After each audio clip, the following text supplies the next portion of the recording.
Selamat siang ya, ini jam berapa ini? Jam setengah satu, dan hampir jam 1 siang. Selamat siang saudara.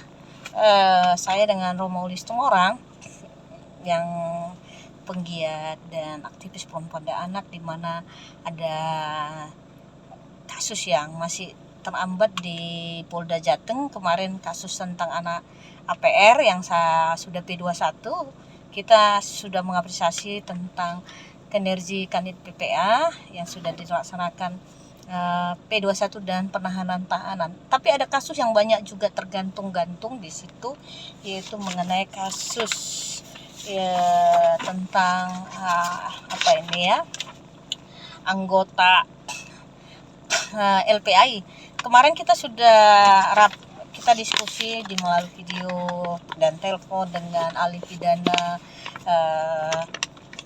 dari Ibu Luki, ya, Ibu Uki Ramayati, yaitu dosen Brawijaya, dan dia adalah dekan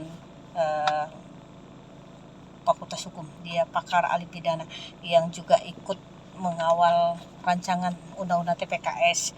Dan hari ini kita sangat menyedihkan ya, banyak demo kemarin beberapa hari ini, bagaimana kita dipermalukan dengan terjadinya hukum yang saat ini sudah amburadul. Kalau orang bilang ya amburadul, bahasa orang awam gitu. Kalau bahasa eksekutifnya saya nggak tahu gitu ya.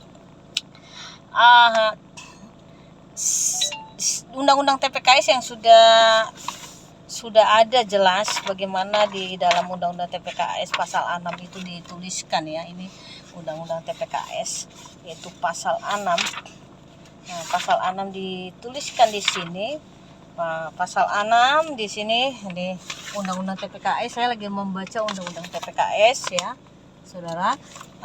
Di bunyinya di sini undang-undang TPKS bahwa pasalnya yang dikenakan kepada Wasitum LPAI ya, mantan anggota Kak Seto yang sampai sekarang kasusnya belum mendapatkan keadilan kepada korban. Kami sebagai pendamping bersama dengan KJM, dengan Direktur KJM, Ibu Yaya, Bu Nia, dan lain-lain, dan juga ahli pakar Ibu Luki dari Universitas Brawijaya dan Komnas Perempuan, dengan tim Menteri Perempuan Pemberdayaan Anak yaitu Ibu Rati, Ibu Ratna, dan yang lain-lain.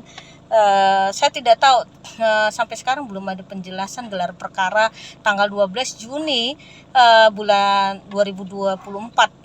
Saya tidak tahu perannya Pak Beni sekarang entah di mana ini, kakinya di mana ini, karena Pak Beni setiap di WA dia jawab akan desak, tapi tidak tahu apa fungsinya Kompolnas ini gitu di dalam penegakan hukum, di dalam undang-undang, terapan undang-undang bahwa Komnas Perempuan ini, Kompolnas ini adalah berfungsi adalah menjadi pengawas internal kepolisian dalam mengawas kinerja kerja kepolisian yang bermental berintegritas. Tetapi saya tidak tahu Pak Beni sampai sekarang dihubungi, ditanya gitu kan, hanya janji-janji saja Pak Beni ya. Saya tidak tahu Pak Beni sebenarnya melakukan pekerjaannya dengan integritas enggak. Makanya kemarin saya diskusi dengan Pak Saud Situmorang KPK agar meminta kepada Pak Beni untuk tetap kejar Pak Beni, karena dia sudah mengikuti kasus ini 2 kali ikut gelar perkara.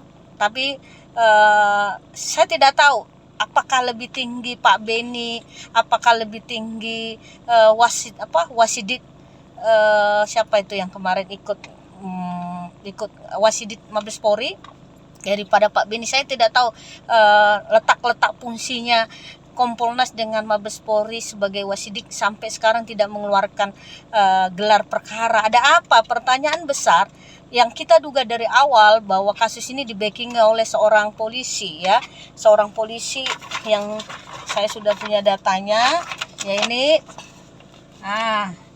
Ini datanya ya. Ini adalah penyidiknya yang waktu itu membuli korban. Ini adalah Kompol Agus yang menyatakan kata-kata yang senonoh dan mempertanyakan kepada korban bahwa kau bersedia nggak menikah dengan si pelaku, kan kurang ajar ya. Ini negara rusak gitu. Sampai sekarang dia aman-aman aja.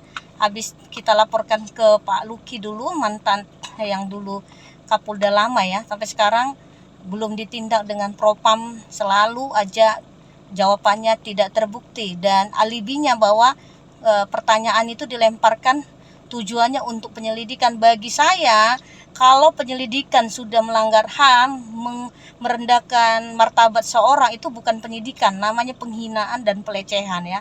Ini Kompol Agus Sunandar yang dari Kanit PPA sekarang udah pindah ke Kasat Surakarta, sekarang sudah lagi pendidikan. Nah, inilah hebatnya negara kita, ya kan, sudah melakukan pelanggaran aman dan naik lagi sekolah pendidikan. Yang ini pelaku, dan di sini ada Kak Seto. Ini foto ini yang saya ambil ini adalah peristiwa mereka mengawal kasus anak si Sambo waktu tahun 2022 pas bulan Agustus mereka di Magelang. Nah, ini dari Polda Jateng, ini sama ini, ya ini pelaku, ini tim dari Kak Seto, dan di sini ada Kak Seto. Kak Seto juga sudah mengeluarkan surat pemecatan kepada pelaku karena pelaku sudah memakai modus-modus melalui surat dari LPAI dan terbukti memang dia adalah melakukan pelanggaran gitu. Kak Seto akan janji bulan September ini akan datang ke Semarang untuk mempertanyakan sama Polda Jateng udah sampai mana. Ya saya nggak tahu, prihatin nih dengan bangsa kita gini. Namanya orang, namanya sudah diperkosa kan udah ada alat bukti, sudah ada visum, sudah ada modus, sudah ada bukti gitu. Kok alih-alih tidak dapat ditemukan, ada apa? What happened? Kalau orang bilang ada apa di situ? Ya karena yang tadi pembuktian ini. Karena penyidiknya aja pun dulu temanan dengan pelaku. Jadi saya mempertanyakan dengan pihak kepolisian Polda Jateng, Diskrumnya, Kriminal Umumnya Bapak Kombes Johnson Simamora, bisa jadi mereka sudah sekongkol ini, kita duga, praduga, karena mereka lagi ngurusin anak si Sambo. Bisa aja dulu dia perintahkan anak buahnya untuk mendampingi ini dan lain-lain, karena Pak Kombes Johnson Simamora adalah satu letting dengan Sambo ya. Dan saat ini juga Wasidik di Mabes Polri yang kemarin menyelenggarakan gelar perkara khusus itu juga Brigjen apa itu ya, Gunawan ya, juga satu letting dengan Sambo gitu. Saya tidak tahu, kami bagi masyarakat yang orang awam menganggap bahwa ini sudah ada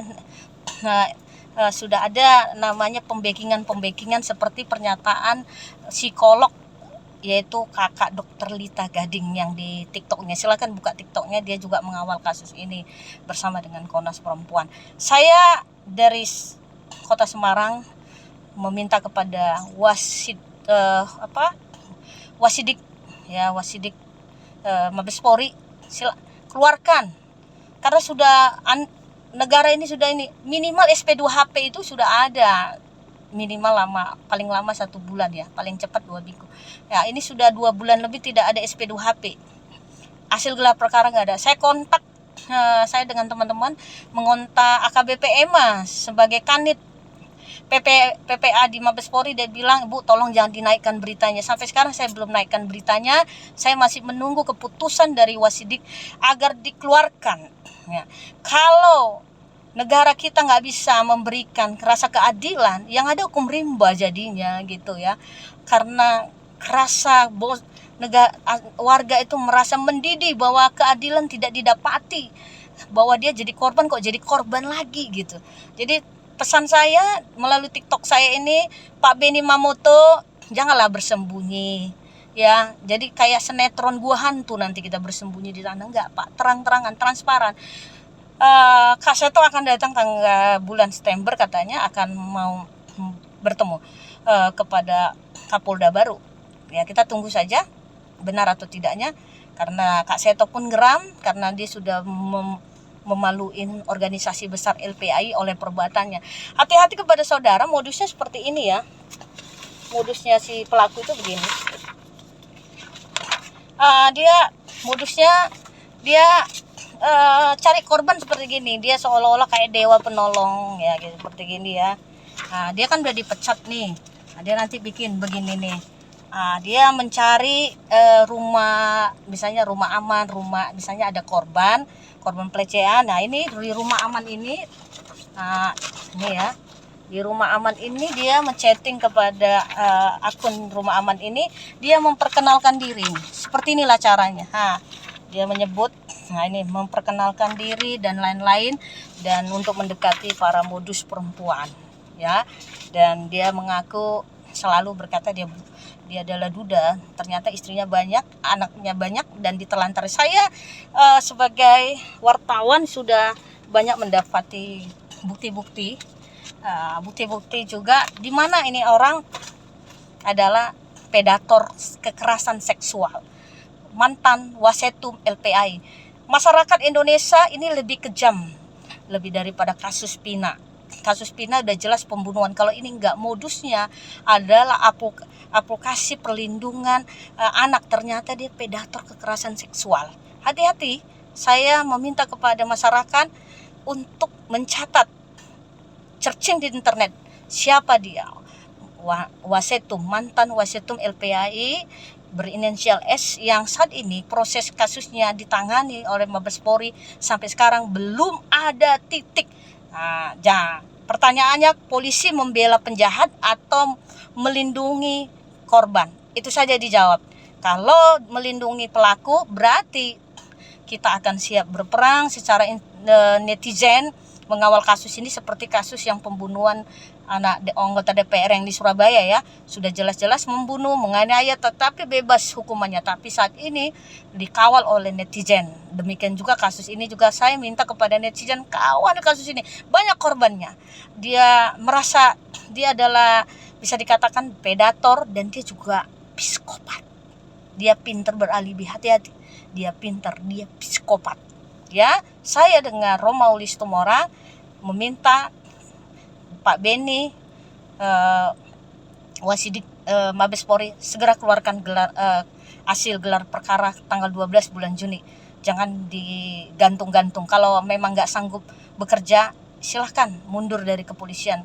Warga rakyat Indonesia sudah menggaji kepolisian bekerja dengan profesional. Salam akal sehat.